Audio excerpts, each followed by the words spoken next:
Welcome to Godsplaining, Contemplative Preachers, Contemporary Age. Each week, join the Dominican friars as they consider all things Catholic. Hello, and welcome back to Godsplaining. I'm Father Gregory Pine. This is Father Jacob Bertrand and we're here in Washington, D.C. in our own little quarantine, which, as you can see, involves sitting in front of bookcases and chatting with you about life, love, and the theme for today's podcast, which we'll get to in a second. For those of you listening on a podcast app, you may have heard that I mentioned that you could see things in the room in which we sit. That's because we're posting some of these episodes now on YouTube. Why? I have no idea. But it's taken off. We get like 36 views of videos. Oh my gosh. My mom's watched it at least 35 times.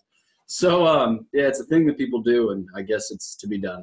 And as a result of which we're doing it. So there's my convincing and very rhetorically sound argument for why you should maybe check this out on YouTube, because you can see us look pale and underfed. And the lighting's great. And the lighting is great. Professional grade.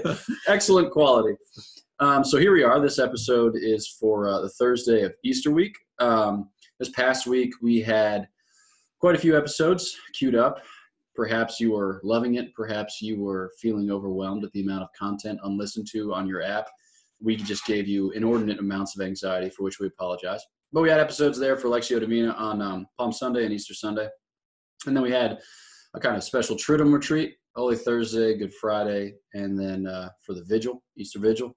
And then we had our ordinary episode on Thursday. So wowzers, tons of content, crazy. But here we're just going to kind of settle back into our new normal, which is a Thursday episode. And then you'll see Lectio Divina on the readings for Sunday appear about midday on Saturday, per usual. So those are things. But life goes on. How's life? Life it's going. Tomorrow.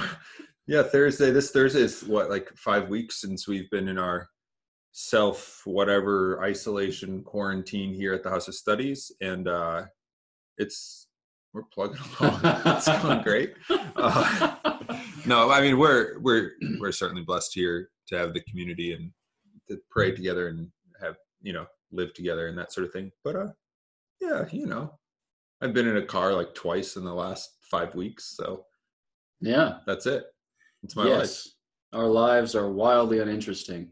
You figured this out actually at a pretty early moment in your Dominican life, because you try to, you call your parents with some frequency, because that's where well, whatever, who cares? You do that. And then you call them and they're like, hey, what's new? And you're like, wait a second. Nothing is new. They're like, wait, describe to me your week. It's like the conversation we had last week, except exactly the same. You just changed the dates. So yeah, quarantine for us is just a further confirmation that our lives are wildly uninteresting. So cheers to that, and cheers to you having a probably more interesting life. And now we're going to transition seamlessly into a discussion of this week's topic, which is Exodus 90. Father Jacob Bertrand, what is Exodus 90? Well, Exodus 90 is a program that lasts 90 days. Okay. It's called Exodus 90. So Exodus 90 is it is a kind of a program, I guess. I don't know what else do you call it? We're going to call it program that has gained, I think, a good deal of popularity. I was going to say, especially among men, which makes sense because it's a program for men. So there is a sort of female woman parallel here. I've forgotten what it's called. I think it's called Fiat. Fiat 90? I don't know if it has 90 afterwards. I've just heard it called Fiat, but I haven't done any research. Huh. That's all I got. Nor have I. I've not been interested in it. No offense, ladies, but I'm not, whatever. Okay, moving on. So Exodus 90, it's a 90-day spiritual exercise for men that's based on 3 pillars: prayer, asceticism, and fraternity. Good. And as far as I understand, so I'm certainly no expert, you could probably find more information on the Exodus 90 website, in the Exodus 90 book, talking to a friend that's done Exodus 90. As far as I understand, the program was created by a priest, Father Michael Doerr. I'm probably butchering his last name, so apologies for that. But originally for seminarians at Mount St. Mary's Seminary in Emmitsburg, Maryland, which is not too far from here, but a little over an hour 15, hour 20. Hour and a half, 2 hours, 3 hours, depending where you're coming from in DC, could take 2 days. There you go. Not terribly far from here. And then I don't really know the timeline, but eventually Father Michael handed it over to one of his former seminarians who had left the seminary, and the program became popularized amongst the laity. So the idea is that these three pillars of prayer, asceticism, and fraternity work together as a sort of form of, kind of, we can think of it as an extended Lent. So rather than 40 days, we're looking at 90 days. And the idea is to sort of be able to detach men from the habits that they might have sort of acquired, accumulated by living in the secular world, whether that's habits of materialism, sort of like screen addictions, watching Netflix. I know your favorite thing to do is watch Netflix. Call me binge lord. He hates Netflix. That's not true. But, screen addictions, also, pornography, masturbation, these sorts of things, to break those habits, to use the disciplines of Christian asceticism, fraternity, prayer, to begin to form new habits. So as far as what the program looks like, Exodus 90, the 90 refers to the length of the program. So maybe a little aside here, through the program, the men who are on this journey read through the book of Exodus. So the book of Exodus is broken up. The idea, as far as I understand, is that it parallels the Israelites' journey out of Egypt, out of slavery to Pharaoh, that symbolizes slavery to sin. So your exodus from this slavery to whatever sort of addictions, like I've already listed. And then 90, because it's a 90-day program, and that is based on the understanding that building new habits takes about this length of time, about 90 days, to sort of rewire the pathways, clear out the garbage, and then wire in the new stuff. So Exodus 90. And in that, how the program is set up, again, these three pillars give it life. So on the prayer side, you're required to make a holy hour or some sort of extended length of prayer, a holy hour, and to read scriptures each day in the reflection. So there's the Exodus. Okay. The asceticism has a whole bunch of ascetical practices. So we won't list them all. I mean, you can look them up. Let's list some of them. I mean, the ones people have been interested in. Yeah. Like cold showers. Cold showers. That's the one you always hear about. Miserable experience. Cold showers.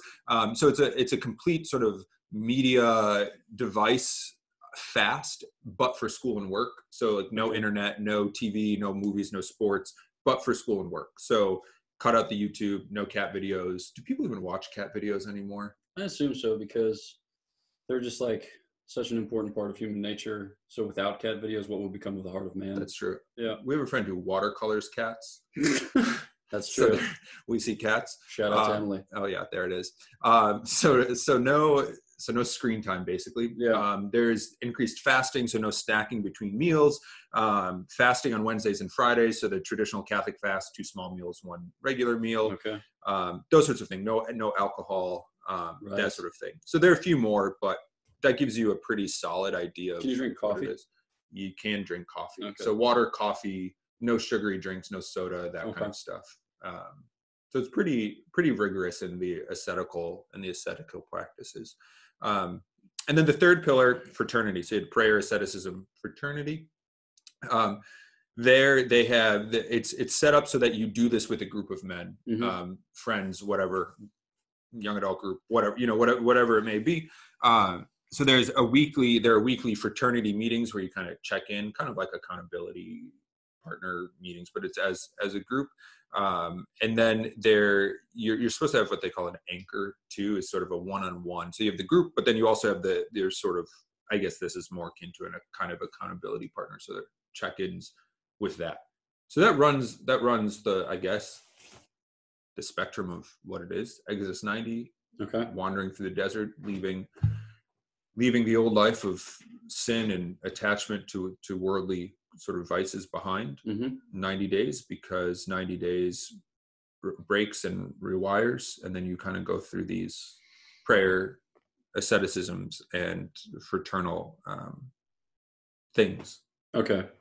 All right. So we have like a basic sense of the shape of Exodus 90, kind of like what you undertake when you set out to do it. And I think typically you would start 90 days in anticipation of Easter. So this year, I guess guys would have started like January 12th or something 13th, like that. 13th, 12th or 13th, yeah. And then you plow on through Easter. But right now we'd be in a time where a lot of guys are kind of evaluating how their Exodus 90 went and what about their Exodus 90 experience they want to carry over or what they want to implement as a kind of ongoing habit of conversion. Or never do again. Or never do again, as it were. So like cold showers, for instance, testify, they always are awful, right? So there's no point at which cold showers become not awful. At least I haven't discovered one. Because, it's just like, all right, here we go. The day is starting, and now I'm being hit in the whole body with a cold 2x4. What a blessing, and moving on. Okay. It's amazing how long you'll put off the shower. Like I'm going to exercise later, so I'll shower in the afternoon. It's like, I didn't exercise. Now it's, I showered last week. No problem. Water shortages, economic downturns. We can't be really, just out of control. We're very globally conscious. Exactly. So, some things always stink. Some things, you're kind of looking forward to throwing them over the side when it comes Easter, but other things you're thinking of retaining. So maybe as a way of kind of focusing the conversation about prayer, asceticism, and fraternity, and what about those practices need carryover, we can talk about like what's good in Exodus 90, like what are good lessons learned. So you've done it. I haven't done it. I've just observed other people do it. I've kind of spectated them, I suppose. So like what's good about Exodus 90? What were fruitful discoveries, epiphanies? What were like good habits? What were things that you found especially fruitful? So as a religious, this year there were a handful of Dominicans, no one that I lived with here at the House of Studies, but other Dominicans throughout the province who were doing Exodus 90 or a sort of abbreviated form. They have done it in the past. So we chatted throughout, when we were doing it. And we kind of, at least the friars that I spoke to, kind of found that as religious, it was a bit strange. And the reason being is because a lot of these, not all of them, but a lot of these sort of ascetical practices are kind of built into the life already. So like the holy hour, reading of scripture every day, like these things weren't terribly new, which is fine. That's not to say that like, I don't need Exodus 90 to help build better habits of prayer. Sure. But it didn't make it as sort of radical in some ways, I think, that other people might experience. So, but there was also that point for like a year and a half when we didn't have any hot water on the third floor. Yeah. Which was awesome. Yeah. Yeah, that was those days. If you turn on like 4 showers and flush 3 toilets all at once, I got warm for a second. But that was a year and a half of our life. That was fun. It's great. But another thing that I realized is that without fraternity, these sorts of things are, I would say, it's very difficult to take up, especially if you're not acclimated to them. Our religious life, like I've already said, kind of acclimates us to taking on penances. So, as like a college student or somebody who's really not very disciplined, if you don't have the support of fraternity, it's very easy to sort of say, well, I'll snack today. It's not a big deal. And even in the Exodus 90 program, and it says, in the introduction that this is one of the first things that men experience is sort of, where can I cut corners? So even I felt that same sort of thing. Well, that kind of thing. So having that fraternity, that sort of just that accountability, knowing that you're in this pursuit together, I found to be helpful, and to sort of check in, even if for nothing else, you just kind of complain about things together. That there is, misery loves company. The other thing too was that even, I guess I realized in some ways, or it led me to realize how much time I spend wasted. That's not a proper English sentence. How much time I waste. There you go. Whether it's like, sitting in my office and kind of getting a little annoyed with work or bored with work and sort of like watching like a stupid YouTube video or like something like that. Like, it's just easy to kind of, 30 seconds here, a few minutes there. And you're kind of like, by the end of the day, you're like, oh my gosh, I spent an hour and a half, like, wasted. So that kind of thing was really helpful. One of the things that I didn't mention that's required, whatever, one of the asceticisms is exercise. I think it's like 3 times a week, 4 times a week. And at the turn of the year, whatever, back in January, I wasn't really doing that. So that was also helpful. When you kind of carve out the garbage, you have time to kind of focus on what's good for your body and what's good for your soul. So if you cut out an hour and a half of YouTube. I don't know if I watch that much, maybe, I don't know, whatever. But if you cut out an hour and a half of YouTube, turns out you can make a holy hour and like get a 30-minute run in and still have the same rest of the day. It makes no difference. So these sorts of things I found to be pretty useful and helpful. I think like in general, ascetical practices help you to reckon with the fact that regardless of what you say, you are addicted. I think that the word addiction is stigmatized. Like we associate it with, you know, opioids or with like cocaine or something intensive. But I think that like if we use the concept more broadly and don't speak about it just in terms of drug use, that a lot of us are so deeply habituated to certain practices that they become unconscious and sometimes irrationally so.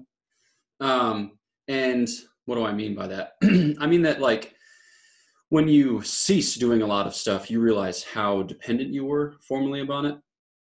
Now, at this point, I want to think further about this. I want to reflect upon it. So I'm going to take the opportunity to bring us to a break. So let's step away briefly. Dependent on that break. Yeah, let's watch 3 YouTube videos, and then we'll be back. So stick with us on Godsplaining, and we'll be right back. I have no idea what the time was. I didn't start. Did you? No, it's good. Okay. I don't think we're going to edit this video too terribly much. So the bumper's just going to go in on the audio version. So at this point, we're going to bring you back. And welcome back to Godsplaining. Here we are for the latter half of this episode. We're talking about dishabituating, if that's a word. If not, I made it up. And cheers, trademark. Bad practices and habituating good practices. And speaking about in terms of addiction. So a lot of times you'll hear people say like, I do this or I do that, but I'm not addicted. You know, you hear that often in conversations about like marijuana use as part of the kind of destigmatization and decriminalization. A lot of people will say like, it's not addicting. And it's like, okay, that addicting means something according to the FDA. It also means something according to the human heart. And when you do stuff like this, for instance, like when you take a cold shower every morning, you realize how addicted you are to comfort.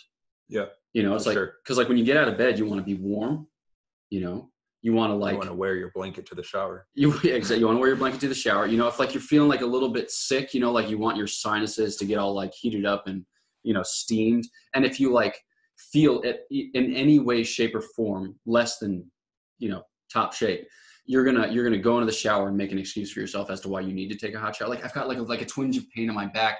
I don't want to take a cold shower because it gets seized up and I'd have a spasm. It's like, no, you won't. You're just a baby. Okay. Yeah. But you can extend that logic through a lot of what these practices touch.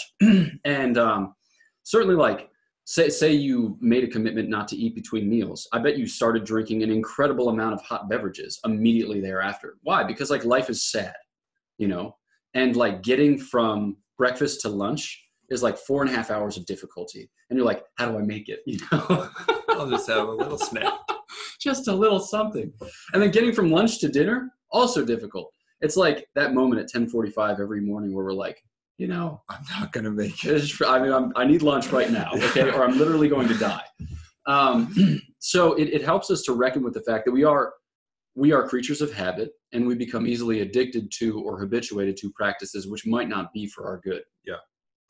One of the things too that I think we've kind of gotten away from culturally in the faith, you know, we could talk about whatever kind of changes in society, but you know, blah, blah, blah. But it is a matter of fact that the faith has been in culture and society so kind of watered down, and the practice of the faith has been so infantilized that we kind of approach the practice of the faith now like our second grade CCD education, that like we can color a picture of Jesus, but that, you know, and like make a cool felt banner, but that's the extent of our relationship with God. And one of the things that I think this recognition of sort of the weakness of where like, you know, our hearts find their comfort and their rest, there's a disconnect there, because we're made for that comfort and rest in God.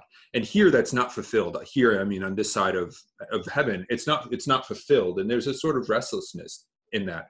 But we self-soothe so regularly and so easily that, yeah, okay, you know, a hot shower is nice, or like being warm it's nice, or like having a snack when you're hungry is nice. And they're not necessarily evil things to have those things, but they do become kind of inhibitors when we rely on those for our comfort, to such a degree that they sort of block our relationship with God. Yeah. And that in that we've kind of lost the seriousness, or like the gravitas of the faith, the sort of spiritual warfare in which we're supposed to engage. It's kind of relegated again to like talking about like theology or faith, or, you know, not everybody has to be a theologian, but talking about these things, you know, with like a 9th grade education at best. And, you know, again, making felt banners, I'm kind of poking fun, but like, we've lost sort of the seriousness in our approach to understanding the faith and to living the faith, and to carving out the stuff that gets in the way. Yeah. So I think that's really, you know, at the heart of Christian asceticism, but in this program. And I think that's why it's been particularly popular and attractive to young men, because men who want to pursue Christ want to pursue Christ.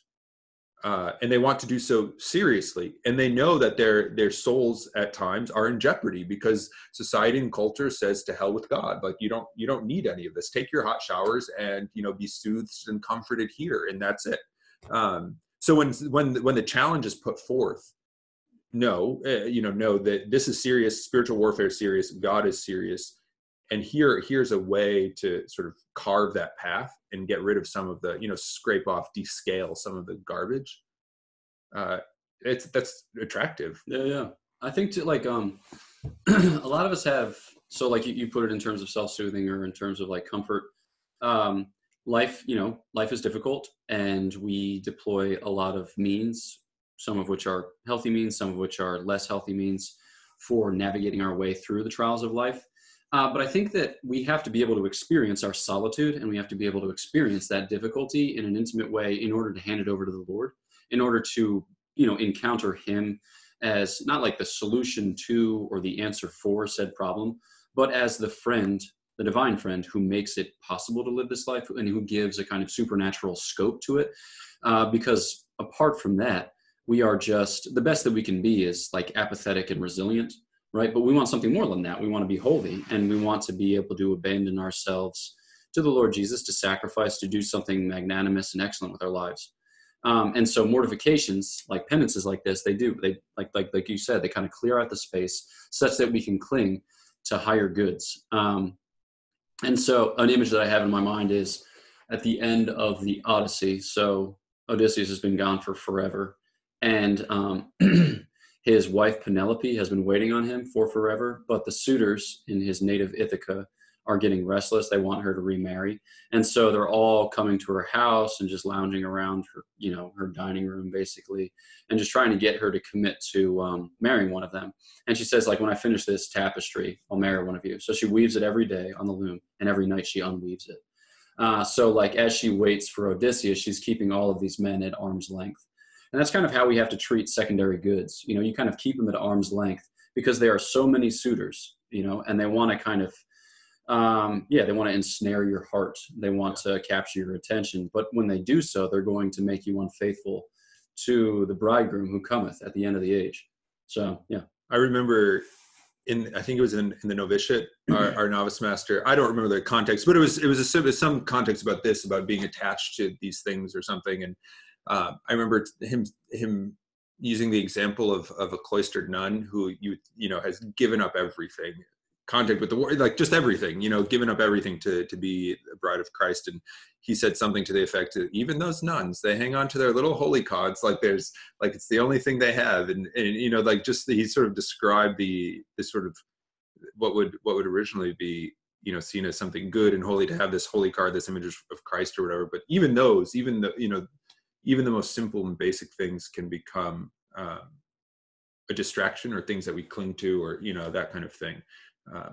So it's good to take stock of that, to sort of enter this the cell of self-knowledge and recognize where it is that I am particularly given to cling to the things of this world in an inordinate way, or as Father Gregory said, in a way that's not at arm's length, in a way that it captivates me, or like has hold over my heart, because a lot of times it just goes unnoticed. Vegging out in front of the TV for a couple hours, just like those sorts of things. Again, not inherently evil, but we have to ask, like, how does this contribute to my relationship with Christ? Sometimes leisure is great. Sometimes we just need to watch like a movie and that's fine. But other times it's like, do we? Do we? Yeah. All right, we have a few more minutes, so maybe just entertain one more question. I know that a lot of folks, when they do Exodus 90, they feel a great intensity to it, and they feel very spiritually energized, and then Easter comes around, and then they relax a lot of the practices, and then as a result of which they feel spiritually listless, they feel unmoored, they've lost their anchor, and they kind of tend back into a similar shape of life without having retained a lot of what has gone before. So what would your counsel be to people who are trying to live a lifestyle that is more broadly penitential? So rather than concentrated in a 90-day period, but something that's characteristic of the whole of life, something that they can live as a healthy habit for real ongoing flourishing. Yeah. So I'm a supporter. I'm a fan of the sort of intense periods of time of penance and asceticism and these sorts of things. I mean, the church asks us to do that in the penitential seasons and these kind of things. But I think we have to be a little cautious of the sort of like flash pan. Is that what it's called? Is that I don't know. These flash sort of in the pan, flash bang. Whatever, something like that. You know what I mean? You're getting it. You're picking up what I'm putting down. That kind of effect where, as Father Gregory described, we have these sort of intense days, even though 90 days, that's a long haul. It is. But the year is longer than 90 days and our life is longer than 90 days. So what comes after? My general, I guess my like beef here, do people say beef? I'm saying my beef here is that typically my advice in the spiritual life, and I'm certainly no expert, but is that we start small and that we kind of grow and habituate ourselves to things. Otherwise, what we do in the spiritual life becomes like a New Year's resolution that, January 1st rolls around and our diet's great and we're burning 40,000 calories and ingesting 17 calories. And then 2 weeks later, it's just the opposite. I think it's the same. It's the same in the spiritual life because we still have to build habits here. So the danger, not the danger, the sort of fear, the worry that I have is that, what happens next week? So here we are, Easter Thursday, Exodus 90 ended 4 or 5 days ago. What sort of habits has this built in our lives? So I'm not saying don't do Exodus 90, but I am saying that you have to approach a program or something like this with an eye towards what's coming after. So how do we do that? I think that there are certain, first enjoy the octave, of course, enjoy the time, that we've made it through. Enjoy that, but we can't go sort of just as we went cold turkey at the beginning of Exodus 90. We can't do that in the spiritual life. We can't say I've gone 90 days and now my problems are gone. So what sort of ascetical practices, what sort of prayer life have you cultivated? What kind of grace has the Lord given you in these 90 days? And how is this going to be carried through? That's, we can't sit here and say, still do your holy hour and do these things. I think that's a great idea, but it also has to be evaluated on your own sort of front, as it were. But to assume, I think the greatest danger here is to assume that we've sort of muscled through 90 days and have done well, and now I'm kind of set until the next Exodus 90 next year. I mean, there's no greater foolishness than to sort of like rest on your laurels in the spiritual life. So what is going to be adopted? Now, I wouldn't say the next 90 days ought to look like the previous 90 days, but the idea in the spiritual life is that we build habits that attach us and lead us to God, and not that we erase them, or the practice of them, or the struggle in the ascetical life. I think that's something important that has to be sort of weighed and figured out. I think just kind of good advice in general is to talk it through with a spiritual director. Sometimes it's helpful. Sometimes your spiritual director will be older and wiser and will have suffered, and that's a great boon. That's a great help in discerning these matters. But I think that in general, we want to have a disposition of kind of building up. That's not to say that like each year you add a further spiritual practice, because it's not about quantity, it is about quality. And there are some times when one will have to relax certain things, given changes in health, state in life, a pregnancy, whatever it might be, an allergy.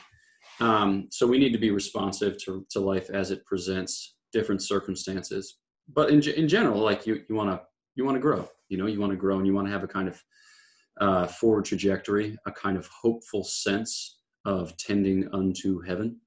And it's not our work, it's God's work. By his grace, he makes it not only possible, but accomplishes it within us. But we can actually consent to and cooperate with that grace. And it has real effects in our lives and in our hearts. So yeah, I think like especially those things that are cutting out rather than adding to, it's easiest to stick with those, So, okay, let's say that you deleted Spotify from your phone and you ceased to use YouTube, except for like watching your pre-recorded classes, your pre-recorded lectures, that you're having to watch now in these strange times. Cool. I would say just keep going. If you've learned to live without those things, that's awesome. Or if like you gave up Netflix or Amazon Prime or whatever, Disney Plus entirely, then if you reincorporate it in such a way that you only ever watch those things with friends, right? So you're not watching them alone. And maybe even a similar thing with alcohol. Like people will drink alone, they'll drink together. It's not necessarily bad to drink alone. But like maybe you just reincorporate having a drink with friends, something just like simple stuff like that, where it's organic. Fasting on Fridays, or not even snacking on. If like the fast is really too much, perhaps it is, then just like not snacking on Friday. Like having it's these sorts of things are much less about sort of accomplishing something by willpower and sort of like muscling through and like, I did it. I accomplished X, Y, or Z penance this week. And in a sense, like who cares what you do? Nobody cares what you do. This is about the Lord's work in your life and the grace that's being offered. So if it's smaller, great, because it's about detaching ourselves and focusing ourselves on Christ, putting Christ in the center of our life. And that's what, like the fasting, the cold shower, like all of these aren't, just as like taking a warm shower isn't inherently evil, taking a cold shower isn't inherently good. But because of the remedy that it offers, it can be. Yeah. So even small things offered up on a regular, consistent, habit-forming basis can be extremely meritorious. And it's our faithfulness in that, not our kind of perfection, not like fasting well, but fasting. And that's, I think, the most important thing here. Yeah. For the Lord comes at an hour we do not know. And we want to be like faithful stewards who keep watch into the third and fourth watch of the night. Not because the Lord's weird or creepy and wants to catch us off guard, but it's to say that graces are being offered. He continues to supply lights and insights, inspirations, all sorts of good things, but we need to be on the lookout for those things. We need to be aware when they dawn upon us from on high. And mortification helps us to be more spiritually sensitive. It clears out the space such that we can receive them. And it, can kind of, by God's grace, incline us to assent to what is most essential and good. So with that, we're going to wrap things up. And we wish you a happy Easter. We're praying for you. We're remembering you in the offering of the Mass. We ask that you pray for us. Do share this episode with your friends. If you have a friend who just did Exodus 90, share with them, so that way they can benefit from ongoing habits of healthy life, healthy prayer, healthy fraternity, healthy asceticism. And we look forward to chatting with you at our next opportunity for Sunday Lectio and again for next week's episode. All right. God bless. Bye.